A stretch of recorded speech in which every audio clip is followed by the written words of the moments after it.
Una de las cosas que me gusta del pasatiempo de la lectura es que el individuo es capaz de rectificar, ya sea con un autor o con un tema en específico.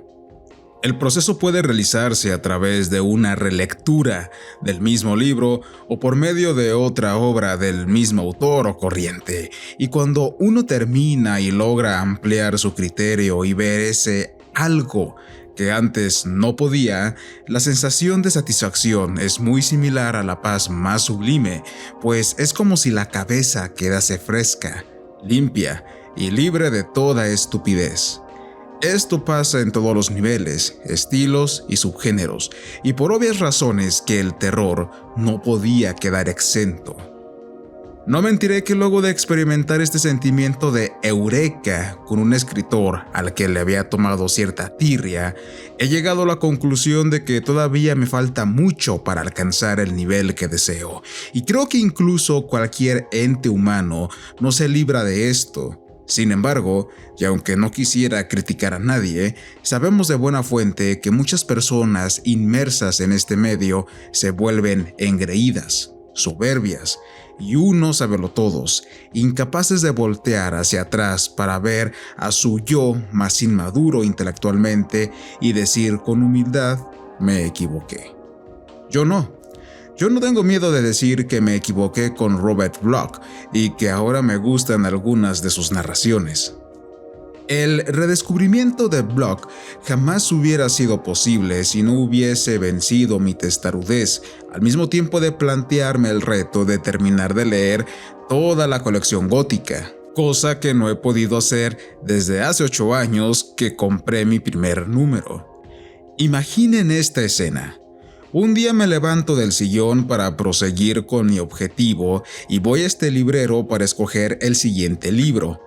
Veo el ejemplar de Dulces Sueños, 15 historias del maestro del horror, y con cierto recelo digo, como todo buen mexicano: ¡chingue su madre! Vamos a darle y a dejarnos de mamadas. Robert Bloch pertenece a esa segunda oleada de escritores que siguieron la senda del cosmicismo que Lovecraft empezó, siendo uno de los muchos que tuvieron un contacto muy cercano con él, hasta el punto de participar en colaboraciones. El auge de Bloch con respecto a su maestro puede diferenciarse con claridad por unos cuantos motivos. Manejó su trabajo fuera del ámbito literario, como el haber elaborado algunos episodios para las series de televisión Star Trek y de Alfred Hitchcock, datos que mencioné con antelación cuando reseñé su otro libro de relatos que aparece en el Gótica, El que abre el camino. Tampoco hay que olvidar ni negar el enorme impacto que tuvo su novela y la adaptación de Psicosis, que tengo que admitir que este inciso es también muy personal y anecdótico. Es cierto que la narrativa de Bloch, por mucho que Lovecraft lo haya influenciado, tiene un sabor muy marcado de su tiempo, la década de los 50 del siglo pasado. No sé si estoy loco, pero sus tramas y argumentos tienen ese sabor de película monocromática, y hasta parece que escucho en mi cabeza las voces de ese doblaje añejo, muy estilo a La Pantera Rosa, propio de esas producciones, cada vez que paso diálogo de alguno de sus personajes. Inspector, debemos aprender a ese hombre que está loco. Y haciendo una reflexión más profunda, también es importante señalar que Bloch bebe mucho del gótico de antaño, quedando de manifiesto en ciertas narraciones pertenecientes al otro libro, como la de Paganini, la de la momia o la del homúnculo. No obstante, las pinceladas se quedan nada más en el apartado de lo clásico, pues Bloch rehuye del aspecto religioso y de la rebeldía que son tan necesarios en el gótico, tanto así que se declaró detractor del movimiento Explorer-Punk. El prólogo de Antonio José Navarro es excepcional, y he de reconocer que me sirvió mucho para poder llevar a cabo esta transición de mentalidad hacia Robert Bloch y toda su persona. Así que no dejaré de recomendárselos. Por ende, para hacer una lista más balanceada, en mi recomendación de mis 5 historias favoritas de Dulces Pesadillas, trataré de incluir un poco de ambas vertientes para que ustedes mismos hagan el contraste y tengan una referencia si es que quieren zambullirse en él. Antes de empezar con el conteo, he de resaltar que Dulces Pesadillas fue uno de los libros que me atrajeron a la colección gótica, pues el filme clásico de Psicosis me había gustado mucho en su momento y tenía ganas de leer y aprender más de la mente que se hallaba detrás.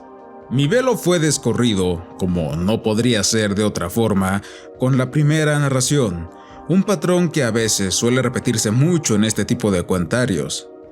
Dulce para lo dulce nos relata cómo una niña, posiblemente dominada por un ente demoníaco según lo que pude advertir en su comportamiento, pone en apuros a sus mayores al empezar a manipular con éxito fuerzas destructivas de la magia negra, como el vudú. La despiadada personalidad de la infante contrasta mucho con la inocencia que se supone que debería de tener, dejándonos un desenlace harto coherente para una narración de terror. Parece ser que el nombre de aprendiz de brujo es uno que le gusta mucho usar a los artistas. Lo digo por el título de este relato y por la película de 2010. Sin embargo, no hay más que 2 aprendiz de brujo que rozan la excelencia, la novela de Evers y la obra musical de Paul Dukas que Disney se apropió. Aún así no desmerito el cuento de Block, pues en pocas páginas se nos pone delante un melodrama fantástico en donde Hugo, un huérfano, después de escapar del orfanato, es encontrado moribundo por la bella Isobel, protegida de un mago de carpa llamado Salini. Para la poca sorpresa de nadie, el mago resulta ser un hechicero de verdad y la ambición de Hugo por el poder lo arrastrará hasta la calamidad. Pese a mi broma anterior, parece ser que el gusto de Block por la música es auténtico, y eso lo noté cuando leí el otro libro, pues Rapsodia húngara, fuera del trasfondo que las notas de Franz Liszt encierran, tratan sobre una historia de vampiros al más puro estilo de su paisano Marion Crawford, aunque sin llegar a ese nivel, puesto que muchos de los puntos flacos que advertí en La Capa vuelven a aparecer aquí, aunque son más tolerables. Parece ser que Block siempre quiso dominar la narrativa de vampiros, algo que en mi opinión consigue a medias. Pero sin duda mi cuento favorito, y por el que Robert Bloch se ha ganado mi respeto, no podría ser otro que La Bella Durmiente. Se habrán percatado que tengo un problema con los títulos de las narraciones de Bloch, pero quizás este se encuentre más justificado. Un hombre pasa un rato agradable en Nueva Orleans, tierra de brujos y misticismo pagano, la cual ha servido de inspiración para otros grandes autores como Lafcadio Hearn o Whitehead. Incluso tengo que admitir que las mejores partes de Entrevista con el vampiro son las que toman lugar en esta provincia gringa. Como todo hombre sin ataduras, el protagonista intenta satisfacer su hedonismo, por lo que el ambiente macabro de Nueva Orleans se le agrega el factor del erotismo. Es así que llega hasta una casa de esas, que en lo personal siempre me han parecido de muy mal gusto e insalubres, tanto así que mis palabras no podrían estar más cercanas a la realidad, pues la cariñosa le roba su cartera. En un intento de recuperarla, contacta a las autoridades, solo para sumirse más en un remolino de necrofilia que no pasó a mayores. Dado a que el viajero desconocía las propiedades de la doctrina de la estimación erótica. Aún así, es un buen relato donde el terror y la lujuria cumplen con su función. Por último tenemos Enoch, que si bien el nombre de este cuento hace recordar al hombre justo que logró trascender su condición hasta ser transfigurado en Metatron, lo cierto es que el apartado sobrenatural recae únicamente en una entidad totalmente opuesta, un demonio vaya, que le susurra al protagonista de turno cada una de las fechorías que debe de realizar, aunque no sé si el protagonista en cierta forma estaba siendo presa del trastorno de doble personalidad. Si lo que desean es una versión reducida de Psicosis, supongo que Enoch es el cuento indicado para ustedes. Jamás imaginé, de ninguna manera, que mi opinión sobre Robert Bloch cambiaría de manera tan brusca. Si bien no se ha convertido en un autor por el cual me sublime hasta el punto de decir es de mis favoritos, sí he de admitir que el Gótica 61 me hizo pasar un rato muy agradable con temas que son de mi preferencia, aunque Bloch no los trabaje tan profundamente como a mí me gustaría.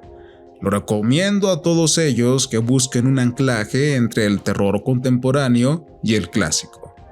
Bien amigos, eso ha sido todo por el momento, ha sido un placer el haber estado aquí con ustedes. Recuerden que pueden apoyar al canal mediante nuestro link de PayPal. Eso ha sido todo, nos vemos y hasta la próxima.